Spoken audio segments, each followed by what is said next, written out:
حضرت سہل بن سعد کہتے ہیں ایک بی بی حضور کی بارگاہ میں آئی، اس نے آ کے حضور کی خدمت عالی مرتبت میں عرض کی، حضور میں جب بھی آتی ہوں کرتا یہی پہننا ہوتا ہے آپ نے، تو حضور اگر اجازت دے تو ایک کرتا نہ بنوا لوں آپ کے لیے؟ تو حضور نے فرمایا بنوا لے۔ وہ بی بی کرتا بنوا کے لائی، اس نے بڑی محبت سے بنایا۔ اس زمانے میں جو کوئی نقش و نگار ہوتے تھے اس نے سجائے تو محبوب پاک کی بارگاہ میں لا کے تھال میں پیش کیا، حضور نے قبول کیا۔ اب حضور اس کا چہرہ دیکھنے لگے، مسکرا کے فرمایا تیرا دل کرتا ہوگا میں پہن کے بھی دکھاؤں؟ تو کہا حضور دل یہی کرتا ہے، میں ٹھہر میں پہن کے آیا۔ حضور اندر تشریف لے گئے، تھوڑی دیر کے بعد پہن کے آئے۔ اس خاتون کو اتنی خوشی ہوئی کہ اس کی آنکھوں میں آنسو ہی آ گئے، کہنے لگی دیکھو میرا نصیب، میں بنا کے لائی ہوں، مصطفیٰ نے قبول فرمایا ہے۔ بڑی راضی ہوئی، چلی گئی۔ حضرت سہل بن سعد کہتے ہیں قریب ایک صحابی کھڑے تھے، اور شارحین نے لکھا ہے معمولی آدمی نہیں، حضرت عبد الرحمن ابن عوف تھے، صحابہ میں سب سے امیر آدمی۔ اللہ اکبر، ذرا لطف دیکھیے گا۔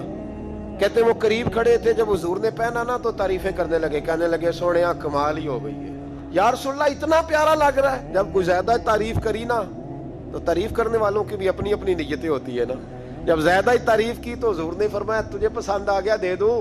کہا حضور مہربانی ہو جائے تو کیا ہی بات ہے۔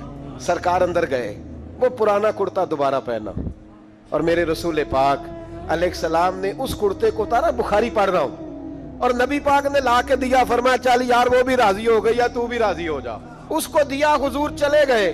صحابہ بعد میں اس صحابی کے پیچھے کہنے لگے یار تو تگڑا بندہ ہے، تجھے ضرورت ہی نہیں تھی۔ تو حضرت عبد الرحمن ابن عوف کی آنکھوں میں آنسو آ گئے، کہنے لگے میرے بھولے دوستو تمہیں غلطی لگ گئی، تمہارا کیا خیال ہے میں نے ولیمے پہ پہننے کے لیے لیا ہے؟ تم کیا سمجھتے ہو عید والے دن پہنوں گا؟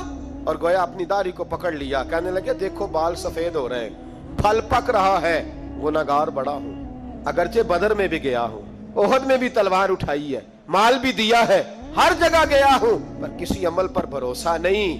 یہ کرتا حضور کے جسم سے لگ گیا ہے، اب اسے سنبھال کے رکھوں گا، اور مرتے وقت وصیت کروں گا گھر والوں کو کہ جب میں مروں نا تو اس کرتے میں مجھے کفن پہنا دے۔ مجھے امید ہے جب حضور کا کرتا پہن کے قبر میں جاؤں گا تو رب کے فرشتے مجھ پر عذاب نہیں دیں گے، بلکہ بغیر حساب کتاب جنت عطا فرما دیں گے۔